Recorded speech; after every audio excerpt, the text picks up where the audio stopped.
Madame, Monsieur, bonsoir. Bienvenue au 20h30. Voici les titres du journal ce soir. Des voix s'élèvent avec le même écho. Non à l'imposture, halte à l'insurrection, oui au respect des institutions républicaines.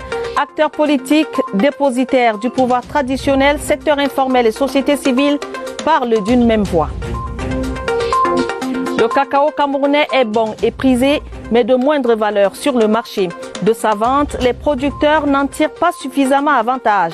Comment expliquer cette décote? Réponse dans ce journal. Une décentralisation active, une plus grande implication des acteurs locaux dans les politiques publiques.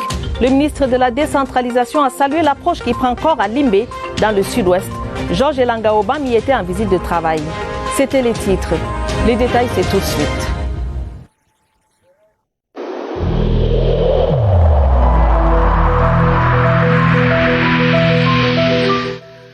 Le port du masque dans l'espace public restera obligatoire jusqu'à nouvel ordre.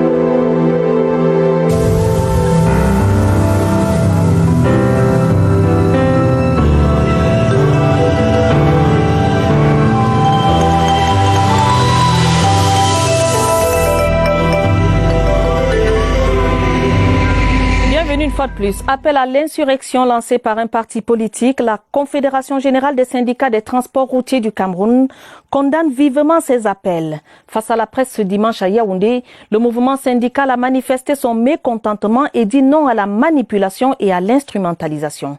Elvire Gali-Mebale nous en dit plus. Le klaxon des transporteurs routiers résonne et donne un seul signal, l'intérêt général. Notre intérêt est unique. C'est de préserver cet acquis qui est la paix, pour que nous gagnions à travers nos échanges commerciaux.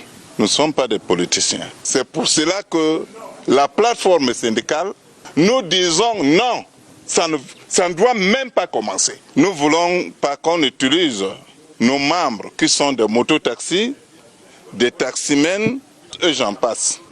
Ceux qui veulent engager à des fins égoïstes, il faut qu'ils aient des cartes des membres du parti politique. À ces appels, qualifiés d'actions périlleuses par les leaders syndicaux du secteur des transports routiers au Cameroun, une invite à l'endroit de tous les acteurs des transports, celle de se ranger du côté de la légalité des institutions et des personnes qui les incarnent en vaquant sereinement à leurs activités. Le bureau de gestion du fret terrestre condamne l'appel à l'insurrection et le renversement des institutions de la République. Son coordonnateur général était face à la presse à Douala dans le littoral. El Hadj Oumarou a rassuré les partenaires de la sous-région et les transporteurs du corridor communautaire Douala-N'Djamena-Bangui. Le point avec Joseph Itote.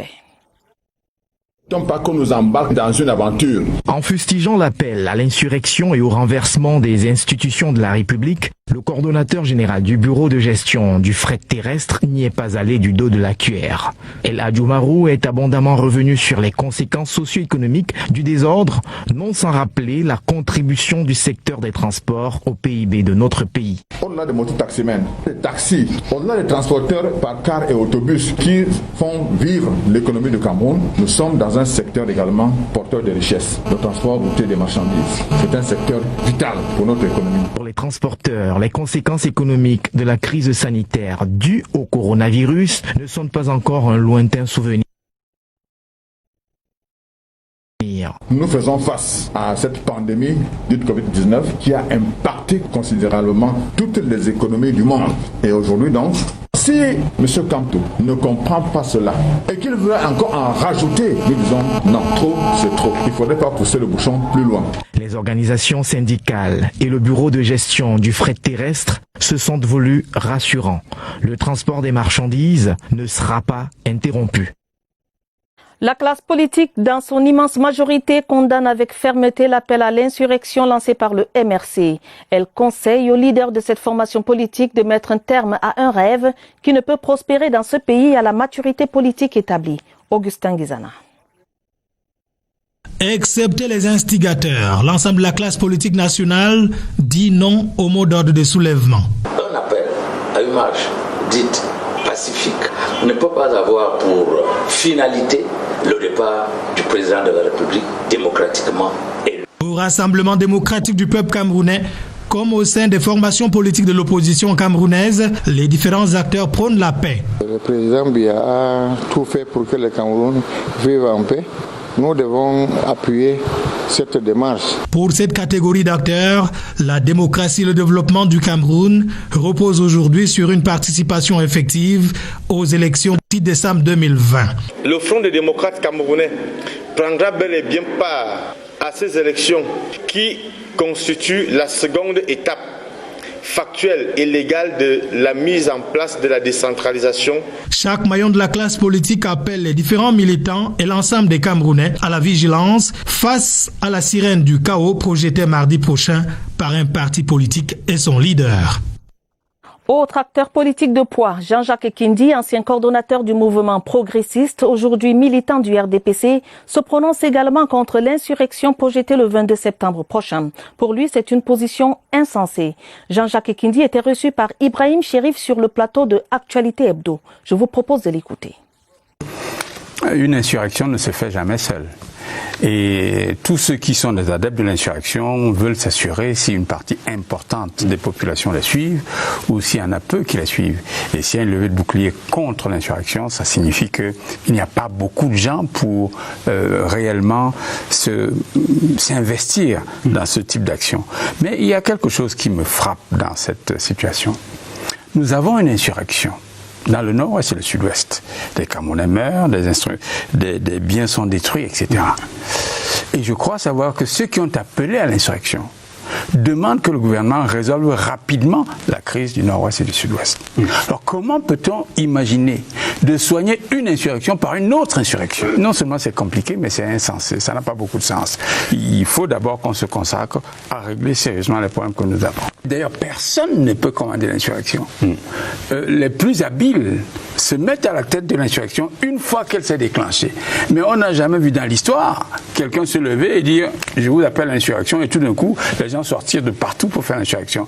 Ils espèrent que ça pourrait être une espèce de catalyseur. La région de l'Adamawa dit non aux ennemis de la paix. C'est par la voix d'El Hadj Mohamedou Abo Ousmanou, membre du bureau politique et chef de la délégation permanente régionale du RDPC, qui appelle les habitants à vaquer à leurs occupations le 22 septembre. Je vous propose de l'écouter au micro de Salomon Kankili Babale.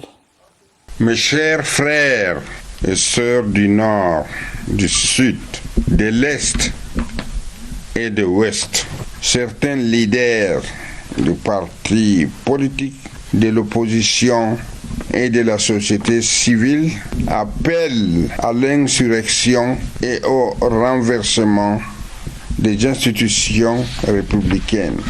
Une démarche maladroite et antidémocratique. Je voudrais vous demander, au nom de la paix et de l'unité nationale, de vaguer normalement à vos occupations le 22 septembre 2020. Nos ancêtres nous ont légué un pays en paix et uni. Travaillons ensemble pour laisser à nos enfants un Cameroun uni dans sa diversité. Dans le cadre de cette mobilisation contre l'insurrection, les membres de la JAPABI, la jeunesse patriote avec Paul Biya, sensibilisent les jeunes de la capitale économique. Un échange autour de l'apport de la jeunesse camerounaise dans la préservation de la paix a réuni des jeunes, des universitaires et des membres de la dite association à Douala. Napoléon Bonaparte Besson.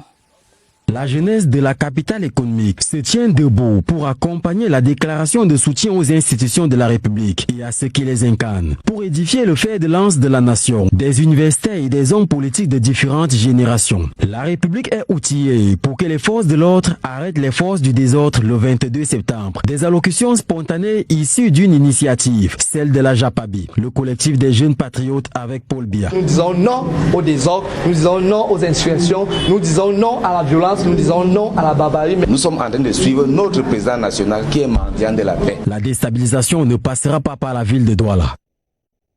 Les leaders d'associations des femmes de Baham appellent au boycott de la marche prévue par le MRC. C'était au cours d'une assise tenue ce dimanche à Baham. Faustine Fotso Kamdem a invité ses leaders à véhiculer le message dans toutes les localités des Hauts-Plateaux. Christelle Kemounier de CRTV Ouest. Non au chaos, l'on pourrait lire sur les t-shirts de circonstance. Une manière forte de sensibiliser les populations afin qu'elles ne sortent pas dans la rue mardi prochain, sauf pour des raisons de service. L'honorable maître Foto Kamden Faustine a tenu à édifier ses leaders sur ce que prévoit le code pénal en cas d'adhésion à de telles marches. L'insurrection n'est pas un mode de vie. Non à l'insurrection, oui à la paix. La loi est dure, mais c'est la loi. Merci au président Paul Biya pour les régionales 2020.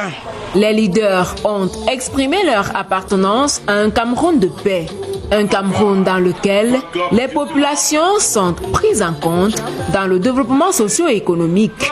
Cet engagement ferme tenu permettra ainsi aux populations des hauts plateaux de gagner le pari de la paix et de l'unité nationale. Ce dimanche à Obala, la jeunesse patriote de la Léké a lancé un appel au calme. C'était au cours d'une cérémonie qui a mobilisé les jeunes des 9 arrondissements de ce département sous la conduite du ministre Henri Eyebe Aïssi, président de la commission départementale du RDPC dans la Léké. Les détails avec Christelle Fouda. Le désordre ne passera pas par la Léké. Engagement a été pris ce dimanche au cours d'un meeting patriotique et républicain contre le mot d'ordre d'insurrection lancé par un parti d'opposition. Le chef d'État, c'est une institution démocratique. Il faut le soutenir et nous sommes venus ajouter notre voix à celle de la jeunesse de la Léké. Et celle de la jeunesse camerounaise tout entière. Leurs enfants sont à l'étranger. Eux-mêmes ne sont pas prêts à prendre les devants des manifestations, mais ils demandent aux enfants des autres d'aller manifester. Non au vandalisme, au mépris des institutions, à l'insurrection. La concertation dénommée ne touche pas à notre cher président Paul Biya, a regroupé des jeunes issus de toutes les unités administratives du département de la Léké. Ils sont dans la continuité des réponses positives aux appels du président de la République pour bâtir un Cameroun uni dans la paix et la consolidation de la pratique du vivre ensemble. Nous en sommes heureux et nous les encourageons en tant qu'aînés. Le regroupement de ce dimanche est la preuve que la Léké reste fidèle aux institutions de la République et très attachée à la paix.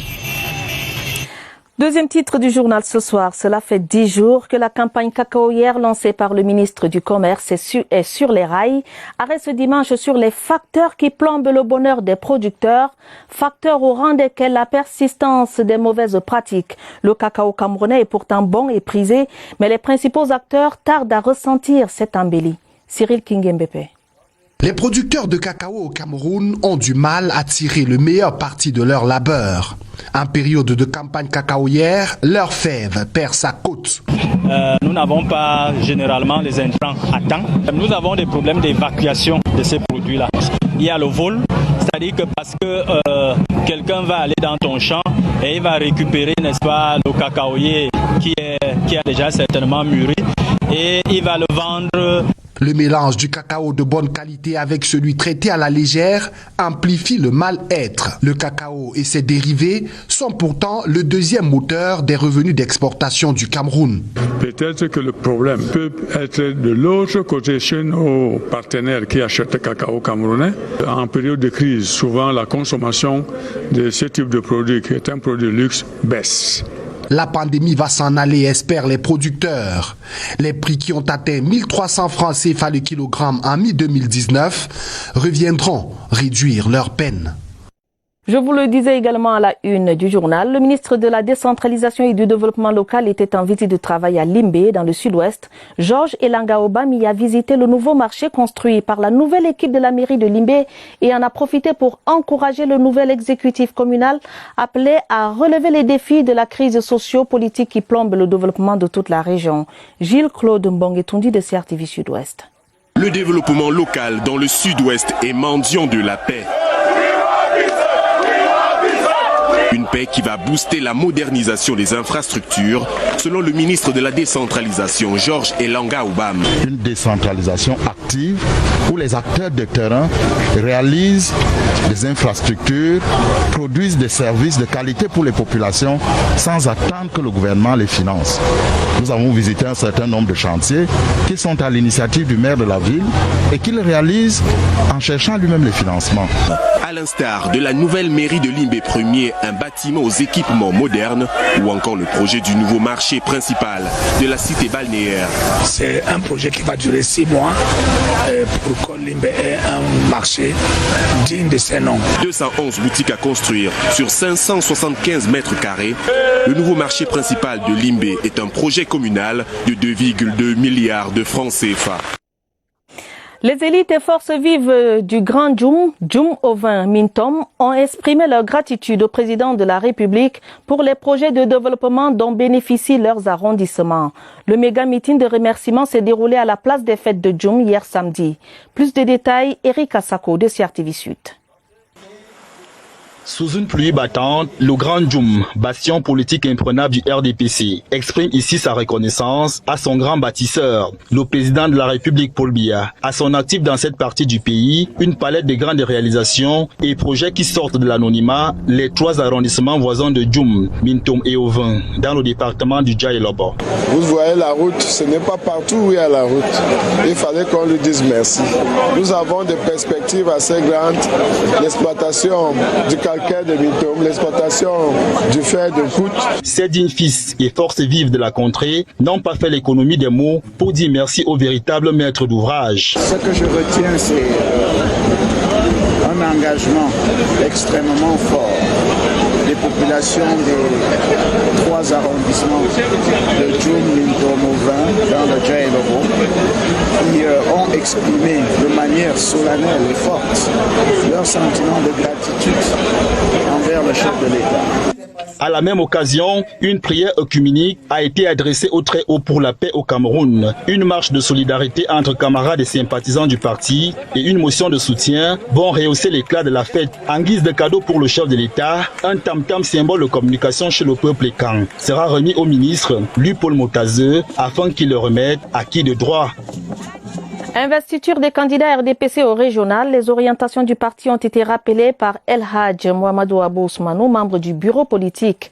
Dans le sud, le président de la commission régionale de contrôle, le professeur Jacques Famendongo et ses équipes se sont livrés au même exercice. Voici les correspondances de Salomon Kankili Babale et Eric Asako. 2 jours pour passer au peigne fin les dossiers des candidatures du RDPC en provenance des 4 départements que compte le Sud, la vallée du Ntem, l'océan, le Dja-et-Lobo et l'Ambila. Nous contrôlons la régularité des 10 dossiers au plan juridique, au plan administratif, au plan politique, au plan sociologique, au plan générationnel. Et évidemment au niveau du genre. Dans les cartons, environ 400 dossiers de candidature à examiner par ses membres de la commission régionale de contrôle des candidatures du parti au flambeau dans le Sud. La commission régionale de contrôle a dû travailler 3 jours d'affilée à passer et repasser la main sur les dossiers de candidature issus des 5 départements de la région. Toutes les candidatures qui ont retenu l'attention du groupe de travail répondent aux critères énoncés par la ERC de notre grand parti. Il reste maintenant à acheminer la pile de dossiers retenus au comité central du RDPC à Yaoundé pour l'investiture. La gendarmerie nationale s'enrichit de près de 600 nouveaux éléments. La cérémonie de sortie de cette nouvelle cuvée s'est déroulée au camp Yeyap, ici même à Yaoundé. Les détails avec Pierre Evembe. Quand Yeyap Moussa, où est logé le commandement des écoles et centres d'instruction de la gendarmerie nationale, 650 gendarmes ont effectué haut la main leur sortie. Le message du général de brigade Elo Kobi Daniel Djok, directeur central de la coordination, a été donné, relayé et est bien passé, notamment sur les missions qui attendent chacun dans le rayonnement de la gendarmerie. Le plus dur reste à faire. Prouvez que vous êtes digne par la bonne exécution des tâches qui vous attendent et l'observation scrupuleuse des consignes données par vos chefs. La formation pointilleuse reçue ici leur a donné des savoirs, savoir-faire et savoir-être. Je suis prête à remplir ma mission de gendarme pour servir le Cameroun. Un souffle nouveau qui va booster les efforts énormes fournis par la gendarmerie dans ses missions régaliennes.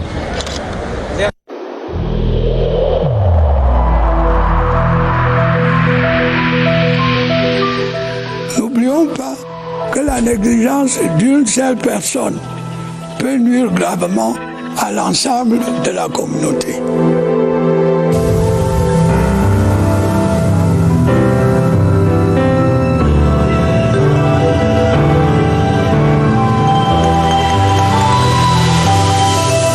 Covid-19 au Cameroun. Le personnel médical de l'extrême nord est le moins infecté des 10 régions. Les patients du Covid-19 sont également de plus en plus rares dans les hôpitaux. Des indicateurs de la maîtrise de la pandémie là-bas. Nous retrouvons Évariste Yenga au centre des opérations d'urgence de santé publique pour en savoir davantage. Bonsoir Évariste, vous avez l'antenne.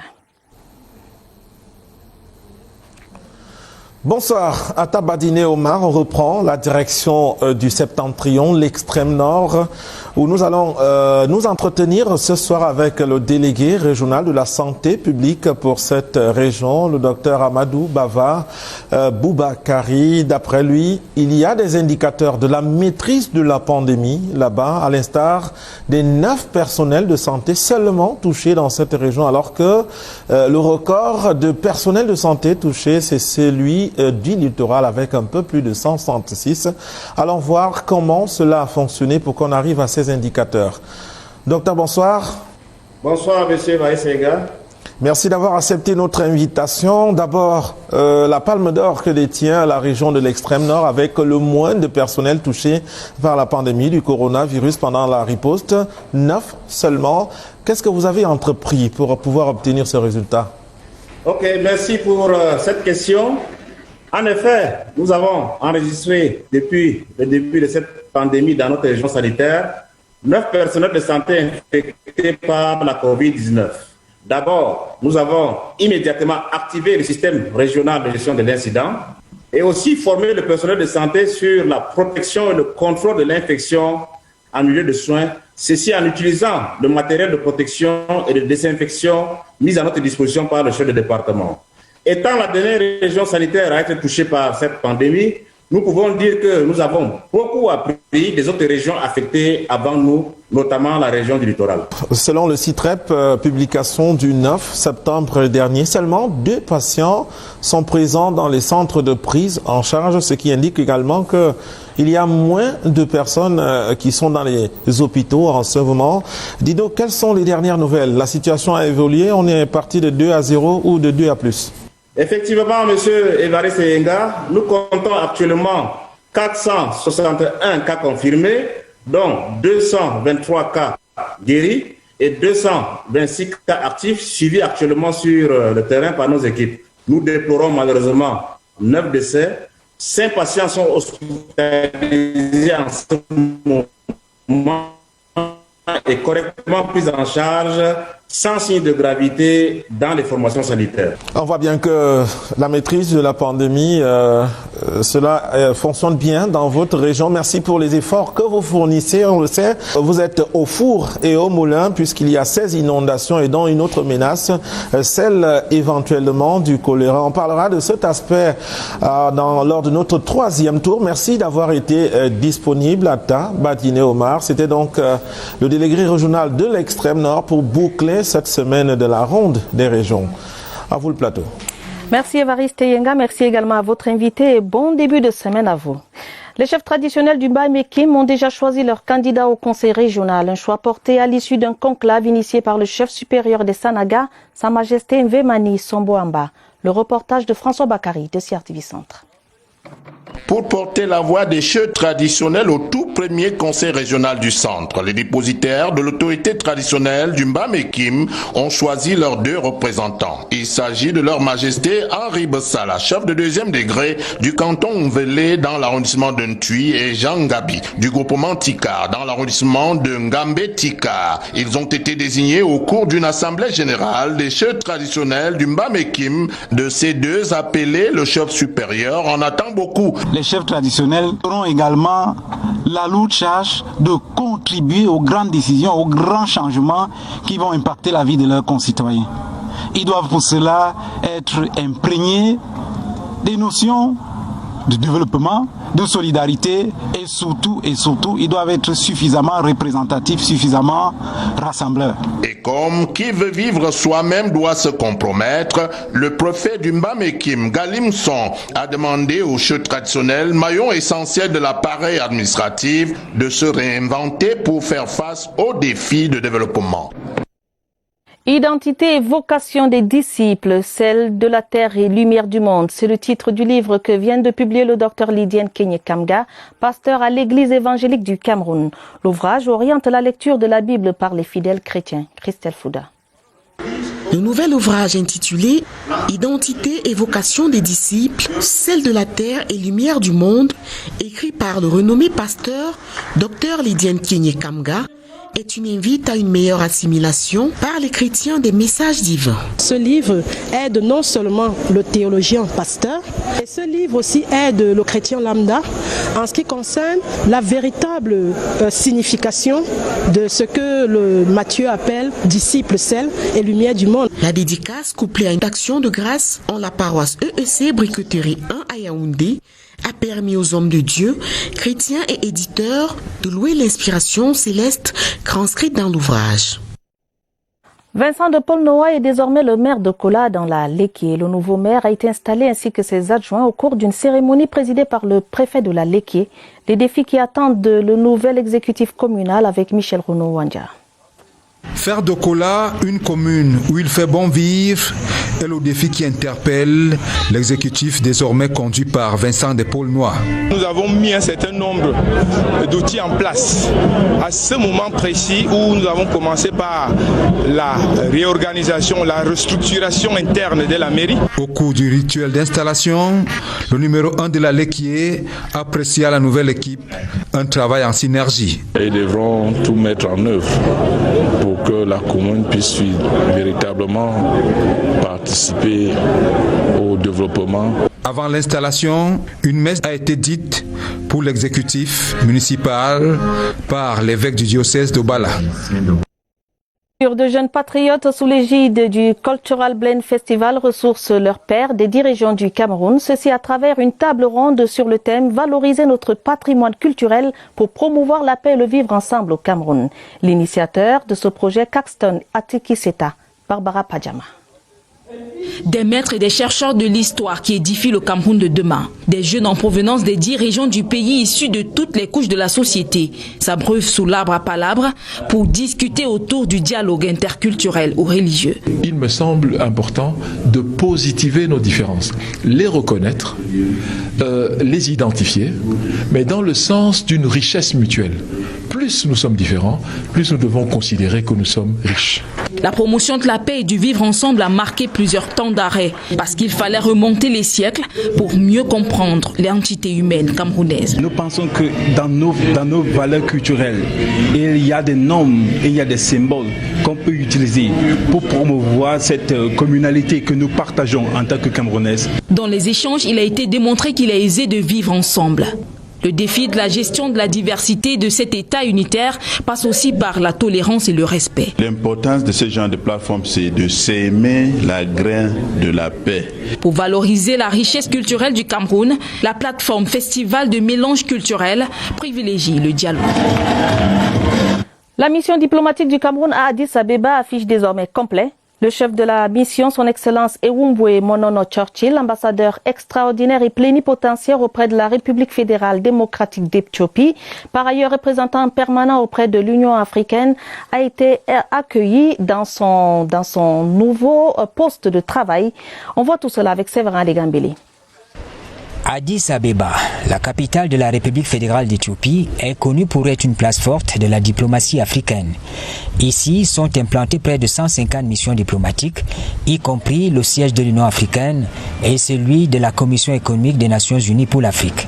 C'est cet environnement du jeu permanent des relations internationales qui accueille désormais le nouvel ambassadeur du Cameroun à Addis Abeba. Son accueil s'est fait par le chargé d'affaires par intérim, Jean Chouquin, la communauté diplomatique, avec en première ligne l'ambassadeur de la République de Zambie, membre du comité de représentants permanents. Il y avait aussi une délégation de la communauté camerounaise. L'ambassadeur Eumbe Churchill-Monono connaît bien le milieu. Il devra s'atteler à faire du rayonnement diplomatique du Cameroun une œuvre commune et continue. Nous terminons ce journal par la nécrologie. Mbom Ephraim n'est plus. L'ancien latéral gauche du canon de Yaoundé et des Lions indomptables s'est éteint ce dimanche à Douala des suites de maladie à l'âge de 64 ans. Mbom Ephraim fait partie de la trempe des grands défenseurs que le Cameroun a connus. Arrivé dans le canon de Yaoundé en 1979, il remporte la Coupe des clubs champions un an plus tard face à Bilima de Kinshasa avant de faire sensation au Mondial 82 en Espagne. De ce doyen du football, on garde l'image d'un défenseur teigneux, intraitable et difficile à déborder. Repos éternel. Fin de ce journal préparé avec la collaboration de Barbara Padjama et Mirabel Tala. Prochain rendez-vous avec l'information sur cette antenne minuit avec Gideon Tazo et Joseph Guetta-Mandem. Dès demain lundi, retrouvez Romuald de Tuissengok et Estakima aux éditions de 19h30 et 20h30 semaine. Madame, Monsieur, votre fidélité nous honore. Prenez soin de vous, prenez soin de vos familles. Bonne soirée et bon début de semaine à tous.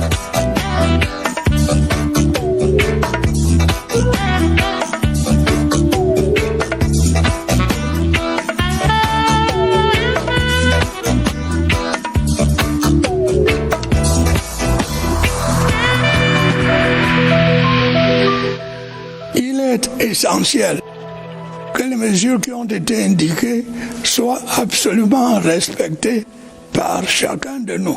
Lavez-vous régulièrement les mains à l'eau et au savon ou à l'aide d'un gel hydroalcoolique. Restez à au moins 1 mètre de distance des autres personnes, surtout si elles toussent, éternuent ou ont de la fièvre. Si vous avez de la fièvre, de la toux ou des difficultés à respirer, consultez un médecin.